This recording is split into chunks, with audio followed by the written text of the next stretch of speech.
welcome back to my studio, and I apologize for that right there. That comes from my skylight, and I really don't have an answer for that right now. I can't figure out how to avoid that. But anyway, today I was going to talk about, let me turn this off, being mindful and what it means to be mindless. So we're going to talk about mindlessness and being mindful. And it seems like life is passing by so quickly, and being mindful or mindless will contribute to that feeling. So I'm going to be referring to my journal. I have some notes in there that I want to share with you. I had not recorded, but had written this at the beginning of the month. And a couple of other things I want to show you. But anyway, so I am going to be reading from notes. So we're going to talk about mindfulness and mindlessness and how it contributes to how you feel and how your days pass by quickly. So looking back at my journal earlier in the month, I wanted to share some thoughts with you. So I will be referencing from the pages here, my journal. So at times I may stumble because I can't read my writing, because when I'm writing, I'm just writing, and there's I'm so tuned into what I'm thinking about that my actual writing skills kind of suffer from that, because I'm really focused when I'm writing. So maybe I should be more mindful of my writing skills. So everything we do is done mindlessly or mindfully. So for example, driving. If we're driving the same route every day, you know, through the countryside or whatever, we tend to be mindless, and that we actually can arrive at our destination and think, how did I get here? I don't even remember. And even going through stop signs, you know, stopping at them, so routine that it becomes a mindless skill. But put us on the expressway, totally different story. So if we're on the expressway, we're going to be very mindful because we have a lot of traffic around us, and we have to hone in on what we're doing in order to get to our destination safely. So, but I do want to just be mindful. Sorry, I'm forgetting what I wanted to say. We want to be mindful because what happens is that we actually can miss the joy that is in our lives. So, you know, there was a phrase, and they probably still use it, stop and smell the roses. Well, there's truth to stopping and smelling the roses. It means you're mindful when you're doing that.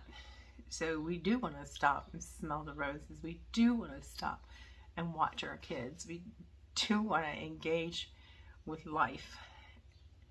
And that is even in whether we're washing dishes or, you know, changing baby diapers or whatever it is we're doing, that there are things in front of us that we could be engaging with. Even the, you know, as you're changing a diaper, the child's smile or how playful they are, or just how you do the things that, you know, when you're doing that, or washing dishes. I tend to wash dishes and I'm looking outside at nature, the trees, the changing of them, the colors now, because we're in fall.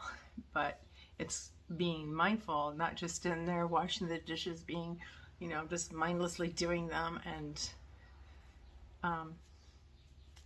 so that 15 minutes of washing and drying or whatever is gone. I don't get it back. So what have I engaged myself in by mindlessly doing, a skill that I do repeatedly. So that's what we're going to talk about a little bit today. So I'm going to get my journal here, and I'm actually going to read from it. So it says, also in a journal, I always draw a little girl. And that little girl always represents how I'm feeling that day. So this was a pretty good day. So are you mindful or mindless? Everything you do or doing, you're doing it mindfully or you're doing it mindlessly. And most of our problems stem from being mindless. So what does mindfulness really mean? So a lot of you probably do meditation. So meditation is only part of being mindful. Taking yourself away from the world for a certain amount of time in order to become mindful. So sometimes I will engage in, like, I don't know, 5-10 minutes, maybe in the morning, and I'm sitting quietly if everybody's not up yet. I try to get up before them. So I'll take a breath in and out. And I'll try to feel the sensations in my body, in my nose, whether the air is cool or is it, feeling stale or stuffy, whatever. And then feeling that air come out and in.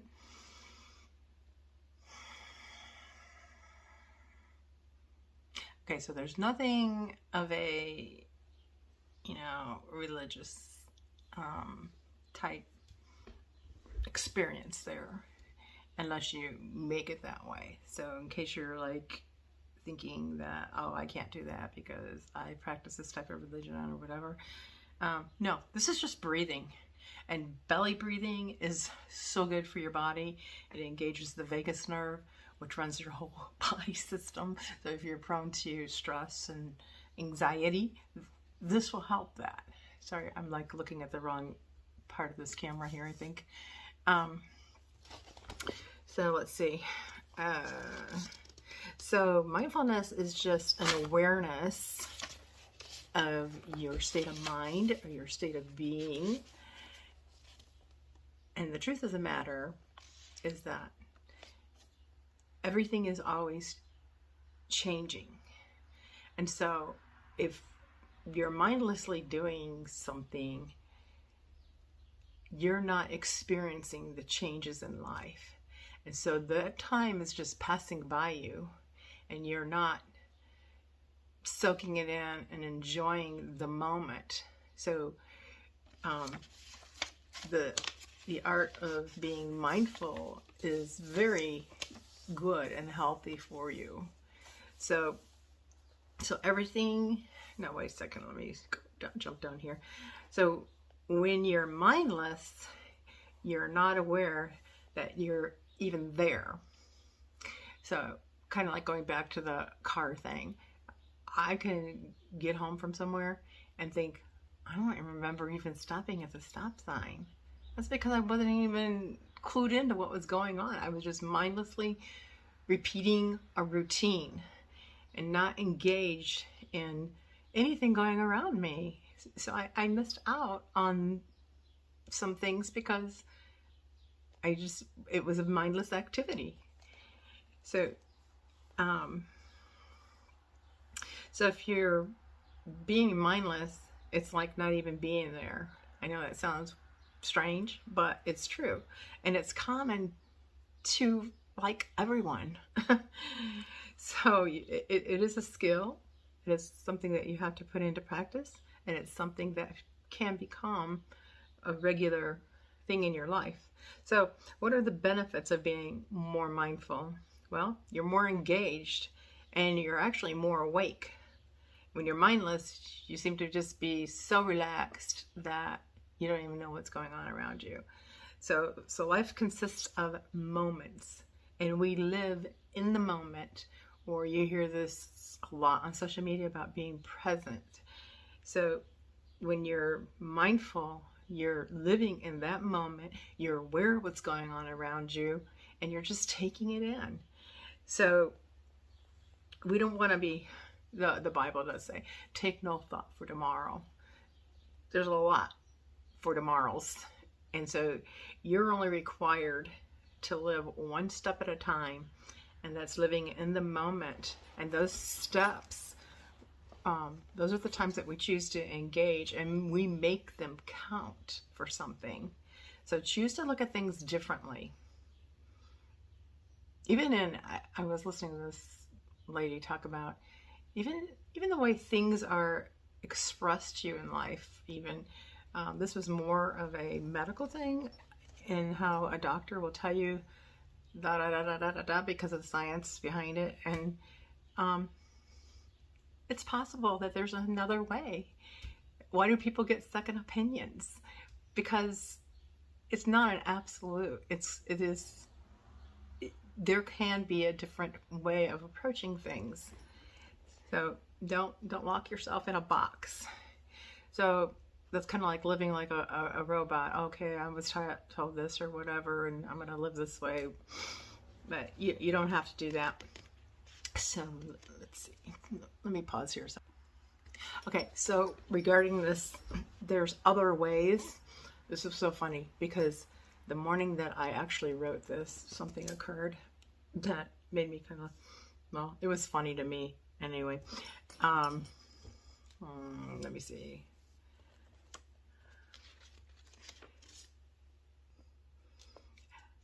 Okay, so we live with what we know, and not knowing things could be more than what we know.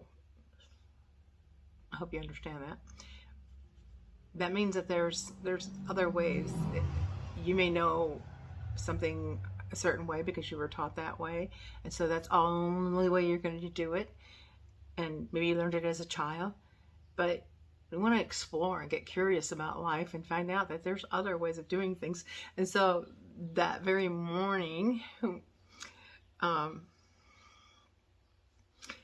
my husband, he made the comment, he was putting some clothes in the dryer. He likes to wash his own clothes, even though I do wash them, but he does like to do his own clothes. So my husband made the comment, no one empties the lint trap. And I said, yes, I do. And he, proceeded to do that, and he went on to work. So when I empty the lint trap, I do it prior to using the dryer, and I'm the one who uses the dryer the most. So he uses it about once a month. So when he's using it once a month and he goes to use it, he finds the lint in there because I don't take it out until I put a load in. So we do it, he does it after the clothes are dry. He immediately takes it out. I take the clothes out, and I don't take the lint out. When I wash the clothes, before I put them in the dryer, I take the lint out and then turn the dryer on. So I'm going to just read this. He puts his clothes in a basket and has a free hand. That's another thing. When I take the clothes out of the dryer, I just take them out of the dryer. I mean, I've been doing this for years, and I don't need a little basket to walk across the room. I just take them out, throw them on the table, fold them there. So he has to have a basket. So he puts everything in a basket. It's all empty now.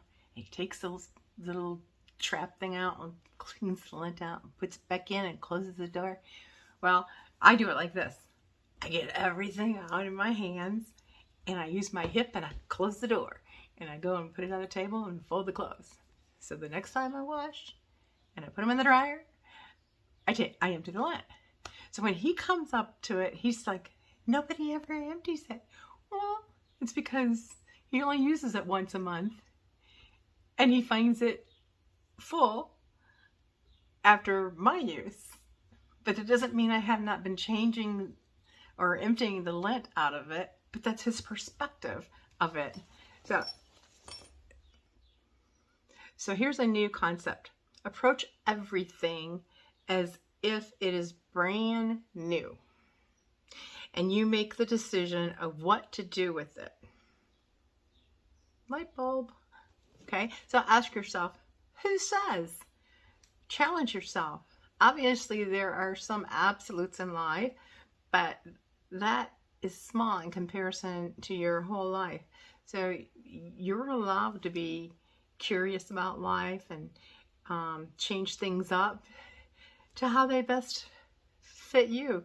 Who's to say when is the right time to empty the lint out of the dryer? There is no one. It's what works best for you. So for me, I'm mindful about how I do things, and this is how I do it, and he does it opposite. It doesn't make one way right or one way wrong. This is one thing I do say. Oh my, how often have I mindlessly said, life only gets harder. So guess what I do? I look for the harder in life. I'm mindless about it. Everything's harder, harder, harder, harder. And so I see my dog resting on the chair, and I look at her and I actually say, I'm ashamed I say this, but I look at her and go, oh, to be a dog. Not a care in the world. And would I really want to be a dog? I don't want to be a dog. They smell too. So, no, I don't want to be a dog. Is life that bad as I mindlessly stare out into space going, life is so hard? Am I not looking as a believer for the mercies of God? His mercies are new every morning. Am I not actively, as not being a Christian, just looking for good in life? Am I always looking at the downside of everything? It's really easy to look at the downside of things, unfortunately. This is really interesting because I talk to my kids about this. So some words I hear in my home and I kind of cringe when I hear it is try or trying or I'm trying to do better, etc. So it sounds like a good goal, but I always point out that it is handicapping them. That thought, it leaves the door wide open for failure. And if we're prone to look on the hard side of life, we are going to fail at that if we're just trying. Do you try to eat your favorite food, or do you eat your favorite food? Okay, so doing something always outperforms trying.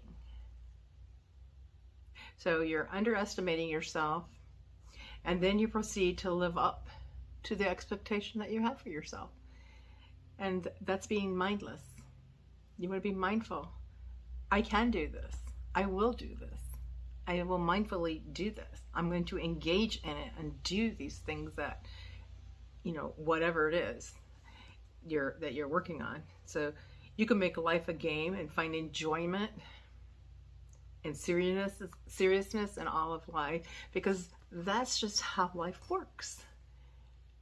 So there are mountains in the valleys and valleys in the mountains. And the Bible talks about, mountaintop times where we're on top of the world, and then in the valley, yea, the walk through the valley of the shadow of death, I will fear no evil.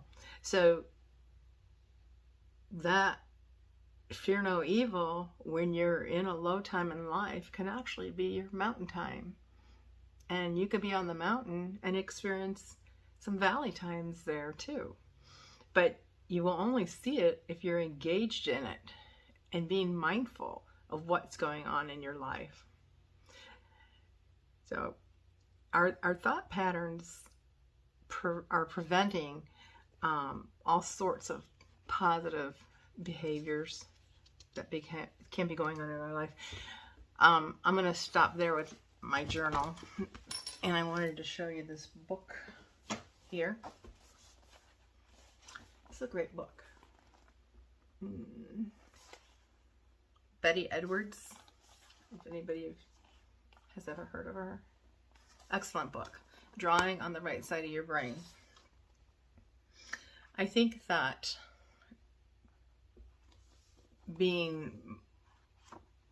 drawing with the right side of your brain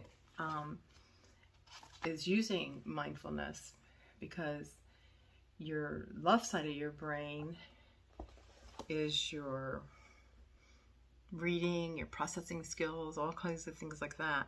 And your right side, they don't like to work together. They conflict with one another.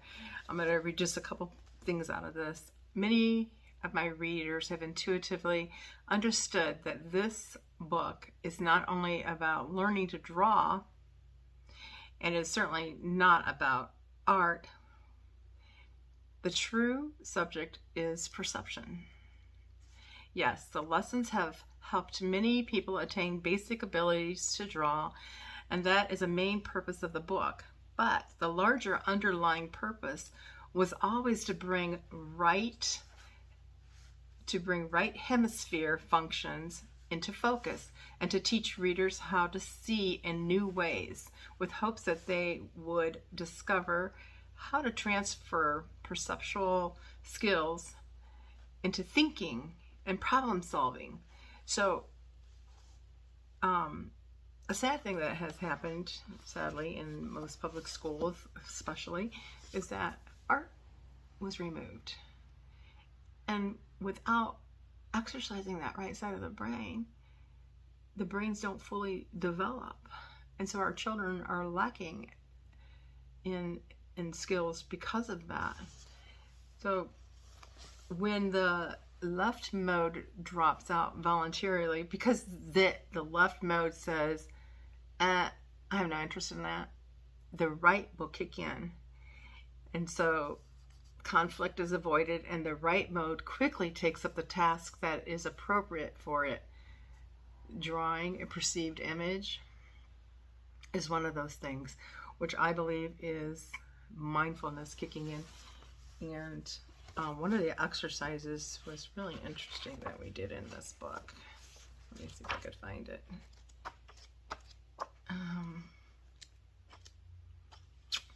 Okay, so I had to draw upside down. And as you're drawing, you're not looking at the picture. You're just drawing what you see. Okay, and eventually you get to the picture here. And by drawing upside down, your left side of your brain says, I'm not interested in that. And the right kicks in. And so I drew upside down. And this is what I ended up with. And I don't have great drawing skills. But I was really proud of it. And here's another one that I did upside down. And it turned out like this. And I don't think I could have done that had it been upside right. But because the brain, like the left side of the brain really dropped out, the right side was able to kick in and do its function. So anyway, so I did want to share that with you. And I want to encourage you to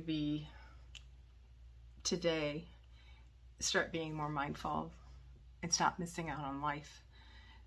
Enjoy your kids, enjoy your grandkids, play a game with them, be a part of their life. Don't sit in the back and just watch it pass by, because that time will not be given back to you. It'll be lost time. And then time seems to go by very quickly when we mindlessly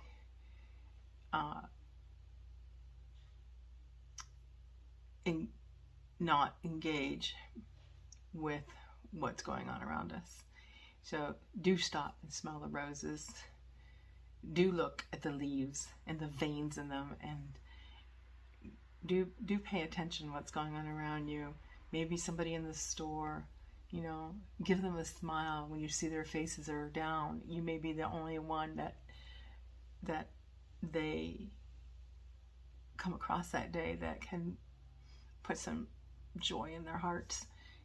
So anyway, that's all I had for you today.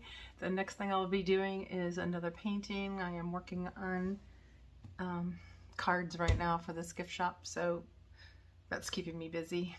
And I hope you have a really good day. Thanks for being with me. Bye-bye.